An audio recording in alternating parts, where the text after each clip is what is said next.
अब देखिए, दो समतलीय रेखाओं के बीच का कोण कैसे ज्ञात करेंगे। एम एन और पी क्यू दो असमतलीय रेखाएं हैं, तो उनके बीच का कोण ज्ञात करने के लिए हम ओ बी पी क्यू के समांतर और ओ ए एम एन के समांतर रेखा खींच देंगे, और इनके बीच का जो एंगल ए ओ बी होगा वही एम एन और पी क्यू के बीच का कोण होगा। तो किसी बिंदु ओ से खींची गई उन दो सरल रेखाओं ओ ए तथा ओ बी के जो क्रमशः पी क्यू तथा एम एन के समानांतर हैं, बीच के कोण के बराबर होता है। दो सरल रेखाओं जिनकी दिक्कोज्याएं L1 M1 N1 तथा N1 एवं L2 M2 N2 हैं के बीच का कोण ज्ञात करना है। माना अगर इनके बीच का कोण थीटा है तो cos थीटा बराबर हो जाएगा L1 L2 plus M1 M2 plus N1 N2। यदि A1 B1 C1 तथा A2 B2 C2 दिए गए रेखाओं के दिक् अनुपात हों तो cos theta is equal to A1 A2 plus B1 B2 plus C1 C2 upon under root A1 square plus B1 square plus C1 square into under root A2 square plus B2 square plus C2 square. दो रेखाओं के परस्पर लंब तथा समानांतर होने का प्रतिबंध। हम जानते हैं कि अगर दो रेखाएं परस्पर लंब होंगी तो उनके बीच का कोण 90 डिग्री होगा।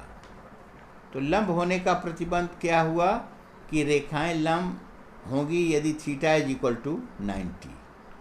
हम जानते हैं कि cos 90 इज इक्वल टू 0, तब L1 L2 plus M1 M2 plus N1 N2 is equal to cos theta था, तो cos 90 रखेंगे तो वह बराबर होगा 0।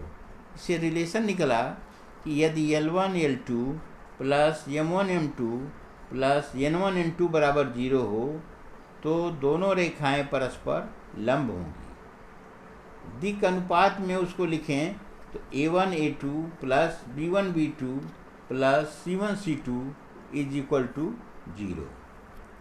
रेखाएं समानांतर होने के लिए प्रतिबंध L1 upon L2 is equal to M1 upon M2 is equal to N1 upon N2।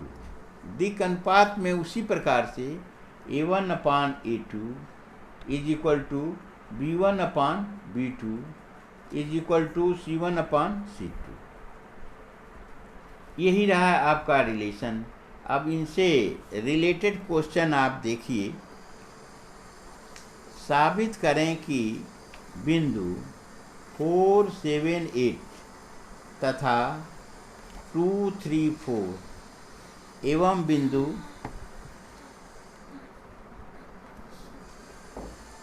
-1, -2, 1 तथा 1, 2, 5 से जाने वाली रेखाएं परस्पर समानांतर हैं।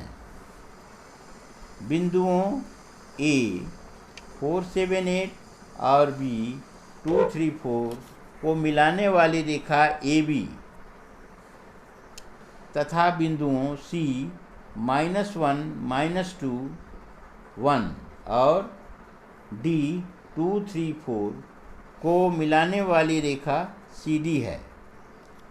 तो सबसे पहले हम इनके दिक् अनुपात ज्ञात करेंगे। दिक् अनुपात के लिए हम जानते हैं कि x2 minus x1, y2 minus y1, z2 minus z1, इससे a1, b1, c1 की वैल्यू आ जाएगी।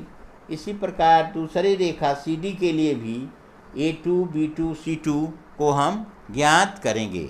ठीक है, तो दोनों के दिक् अनुपात ज्ञात कर लेते हैं। चलो, इसलिए रेखा AB के दिक् अनुपात 2 - 4, 3 - 7, 4 - 8 या A1 = -2, B1 = -4, C1 = -4 और रेखा CD के दिक् अनुपात 1 + 1, 2 + 2, 5 - 1। A2 = 2, B2 = 4, C2 = 4। यदि दोनों रेखाएं समानांतर होती हैं तो A1/A2 = B1/B2 = C1/C2। यहाँ पर हम A1 B1 C1 A2 B2 C2 का मान रखें तो -2/2 = -4/4 = -4/4 implies that -1 -1 -1 सब में तीनों में -1 आ रहा है। इसका मतलब कि ये बराबर हैं, अतः रेखाएं परस्पर समानांतर हैं। इसी प्रकार नेक्स्ट क्वेश्चन देख लीजिए कि साबित करें मूल बिंदु को 2, 1, 1 से मिलाने वाली सरल रेखा बिंदुओं 3, 5, -1 तथा 4, 3, -1 से जाने वाली रेखा परस्पर लंब हैं। माना B बिंदु 2, 1, 1 A बिंदु 0, 0, 0 को मिलाने वाली रेखा AB के दिक् अनुपात A1 B1 C1 है। हम जानते हैं कि दिक् अनुपात के लिए x2 - x1, y2 - y1, z2 - z1 है। तो A1 = 2 - 0 = 2, B1 = 1 - 0 = 1, C1 = 1 - 0 = 1। माना C 3, 5, -1 और D 4, 3, -1 को मिलाने वाली रेखा CD के दिक् अनुपात A2 B2 C2 हैं। तो A2 = 4 - 3 = 1, B2 = 3 - 5 = -2, C2 = -1 + 1 = 0। दोनों रेखाएं AB और CD लंबवत होंगी तो प्रतिबंध A1A2 + B1B2 + C1C2 = 0 होना चाहिए। अतः A1A2 B1 B2 C1 C2 के मान रखने पर 2 × 1 + 1 × -2 + 1 × 0 implies that 2 - 2 = 0। अतः AB पर CD लंब है, क्योंकि हमारा दिया हुआ जो प्रतिबंध है A1A2 + B1 B2 + C1 C2 = 0। अब देखिए क्वेश्चन है आपका कि उन दो रेखाओं के बीच का कोण ज्ञात कीजिए जिनके दिक् अनुपात 2, 3, 4 और 3, 4, 5 हैं। आप जानते हैं कि यदि दिक् अनुपात ज्ञात हो तो वो cos θ = A1A2 + B1 B2 + C1 C2 / √A1² + B1² + C1² × √A2² + B2² + C2²।